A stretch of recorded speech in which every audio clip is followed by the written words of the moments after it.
Students, welcome to गुरुफाई। इस lecture में हम डिस्कस करेंगे चैप्टर 2 की एक्सरसाइज का 14th question.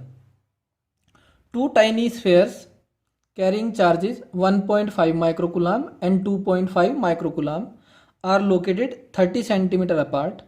Find the potential and electric field. First part में at the mid point of line joining the two charges.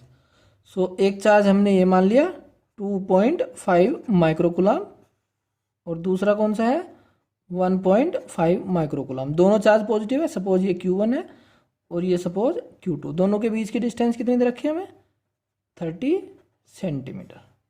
अब जो मिड पॉइंट होगा सपोज यहाँ है O, सो ये डिस्टेंस कितनी हो जाएगी 15 सेंटीमीटर।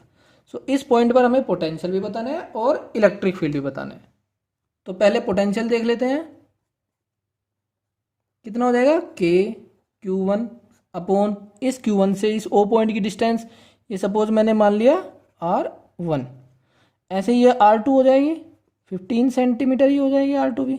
सो K Q1 upon R1 plus K Q2 upon R2। सो K तो कॉमन, R भी कॉमन, सो Q1 प्लस Q2, जहाँ R1 और R2 को मैंने मान लिया R। सो ये हो जाएगा 9 इंटू 10⁹ अपॉन 15 सेंटीमीटर और Q1 प्लस Q2 कितना हो जाएगा 4 माइक्रोकूलम। सो अगर इसको सोल्व करेंगे तो ये वैल्यू आ जाएगी 2.4 इंटू 10⁵ वोल्ट। अब बात करते हैं इलेक्ट्रिक फील्ड की।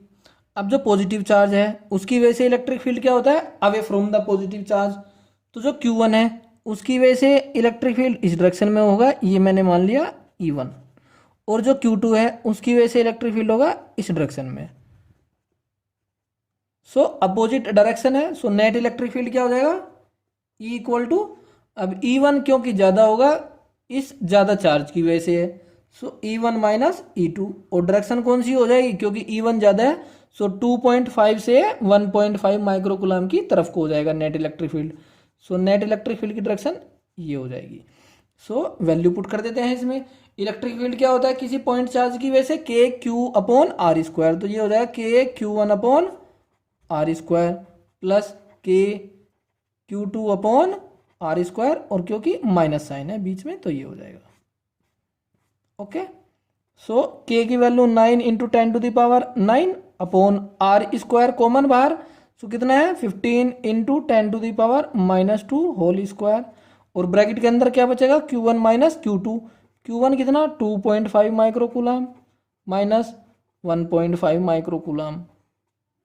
सो ये आ जाएगा 9 इंटू 10⁹ अपॉन 15 225 इंटू 10⁻⁻4। ये बचेगा ब्रैकेट के अंदर 1 इंटू 10⁻⁻6। सो अगर इसको सोल्व करेंगे सो इसकी वैल्यू आ जाएगी 4 इंटू 10⁵ और यूनिट क्या होती है वोल्ट पर मीटर। अब सेकंड पार्ट में क्या पूछा है, at a point 10 centimetre from this mid point. So इस मिड पॉइंट से 10 सेंटीमीटर दूर है कोई point, in a plane normal to the line. So इस लाइन के परपेंडिकुलर एक प्लेन है और उस प्लेन में वो पॉइंट है। सो यहाँ से परपेंडिकुलर मान सकते हैं हम 10 सेंटीमीटर, या इधर मान सकते हैं 10 सेंटीमीटर। सो ये कौन सी लाइन होगी इक्वेटोरियल लाइन, और ये प्लेन कौन सा हुआ इक्वेटोरियल प्लेन। सो अब यहाँ पर 2.5 माइक्रोकूलम है और यहाँ पर है 1.5 माइक्रोकूलम। ये मिड पॉइंट O और इससे परपेंडिकुलर लाइन पर 10 सेंटीमीटर पर पॉइंट है। ये पॉइंट सपोज मैंने मान लिया P, जहाँ पर पोटेंशियल और इलेक्ट्रिक फील्ड दोनों बताने। ये डिस्टेंस कितनी 15 सेंटीमीटर और ये डिस्टेंस भी 15 सेंटीमीटर। अब इस पॉइंट P पर हमें बताना है पोटेंशियल। सो एक इस चार्ज की वजह से ये है Q1 और एक इस चार्ज की वजह से ये है Q2। सो इस चार्ज से ये डिस्टेंस सपोज मैंने मान ली x। सो इस चार्ज से भी इस पॉइंट की डिस्टेंस x ही होगी, सिमेट्रिकल है x। So x equal to कितना हो जाएगा 15 इंटू 10⁻² का होल स्क्वायर, एक तो ये और एक ही 10 सेंटीमीटर प्लस 10 इंटू 10⁻² का होल स्क्वायर। सो ये हो जाएगी डिस्टेंस x। अब सो पोटेंशियल कितना हो जाएगा K Q1 upon x plus K Q2 upon x। के अपॉन एक्स तो कॉमन आउटसाइड आ जाएगा, Q1 प्लस Q2। सो के की वैल्यू 9 इंटू 10⁻9 और x की वैल्यू ये रही, ये पुट कर लेंगे हम। और Q1 प्लस Q2 कितना, 4 इंटू 10⁻6, 4 माइक्रोकूलम है टोटल चार्ज। सो अगर x की वैल्यू यहाँ पुट करेंगे और इसको सोल्व करेंगे, सो इसकी वैल्यू आ जाएगी 2 इंटू 10⁵ वोल्ट्स। अब बात करते हैं इलेक्ट्रिक फील्ड की इस पॉइंट पर। अब जो पॉजिटिव चार्ज है ये 2.5 वाला, इसकी वजह से इलेक्ट्रिक फील्ड होगा अवे इस डायरेक्शन में, और जो 1.5 वाला है इसकी वजह से इलेक्ट्रिक फील्ड की डायरेक्शन होगी इससे अवे। सो ये मैंने E1 मान लिया और ये मैंने कंसिडर कर लिया E2। अब ये एंगल अगर थीटा है तो ये एंगल भी थीटा होगा।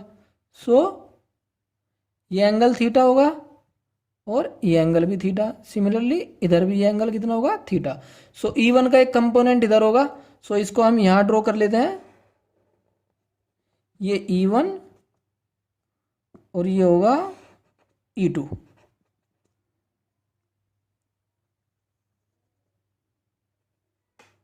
ये एंगल भी थीटा होगा और ये एंगल भी थीटा।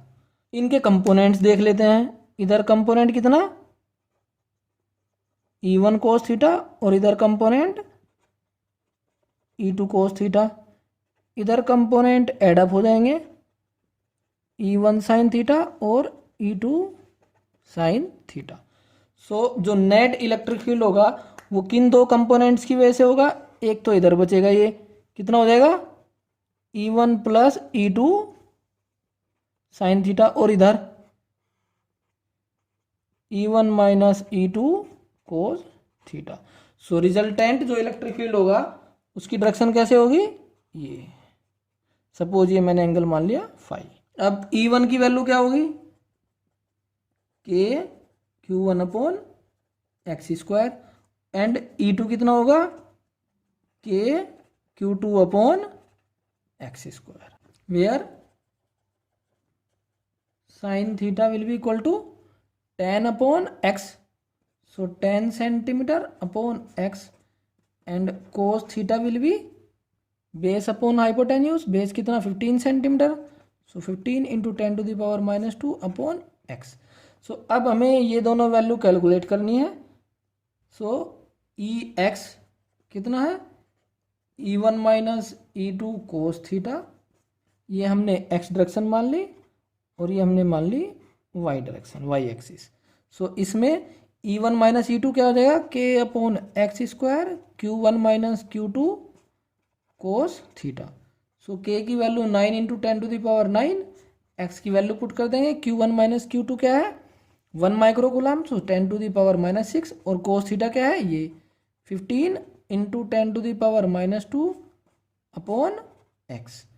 सो अगर ये वैल्यू पुट कर देंगे हम, सो ई एक्स की वैल्यू कैलकुलेट हो जाएगी। सिमिलरली ई वाई कैलकुलेट कर लेंगे, ई वाई कितना E1 plus E2 sine theta. सो इसमें एडअप हो जाएगा। सो ये Q1 माइनस Q2 की जगह क्या आ जाएगा, Q1 प्लस Q2, और कोस थीटा की जगह क्या आ जाएगा, साइन थीटा। सो ये हो जाएगा 9 into 10⁻9 upon x square into Q1 plus Q2 कितना 4 इंटू 10⁻6, और साइन थीटा क्या है 10 इंटू 10⁻2 अपॉन एक्स। सो अब हमें नेट इलेक्ट्रिक फील्ड निकालना। सो नेट इलेक्ट्रिक फील्ड किसके बराबर, E x square plus E y square. So अगर इसको सोल्व करेंगे तो इसकी वैल्यू आ जाएगी 6.6 इंटू 10⁵ वोल्ट पर मीटर। और अगर ये एंगल निकालना है फाई, सो 10 फाई हो जाएगा परपेंडिकुलर अपॉन बेस। परपेंडिकुलर किसके बराबर, E1 plus E2 sine theta, और ये E1 minus E2 cos theta. So E1 plus E2 sine theta upon E1 minus E2 cos theta. So इसको सोल्व करने से आ जाएगा, यहाँ पर आएगा Q1 प्लस Q2 और यहाँ पर आएगा Q1 माइनस Q2। सो Q1 plus Q2 upon Q1 minus Q2 tan theta. Q1 plus Q2 क्या है, इनका एडअप 4 और डिफरेंस क्या है 1, से हो जाएगा 4 टेन थीटा। और टेन थीटा क्या है, परपेंडिकुलर अपॉन बेस, सो 10/15। सो यहाँ लिख देता हूँ मैं, सो 10 फाई आ जाएगा 4 टेन थीटा। 4 टेन थीटा क्या है 10/15, सो 5 इंटू 3 15, 5 इंटू 2 10, सो ये हो जाएगा 10 फाइव इक्वल टू 8/3 या 5 equal to 10 inverse 8/3. So this is the angle made by the electric field with the x-axis or with the line joining the two charges. So थोड़ा lengthy calculations है इसकी, आप लोग जरा देख लीजिएगा एक बार करके इसको.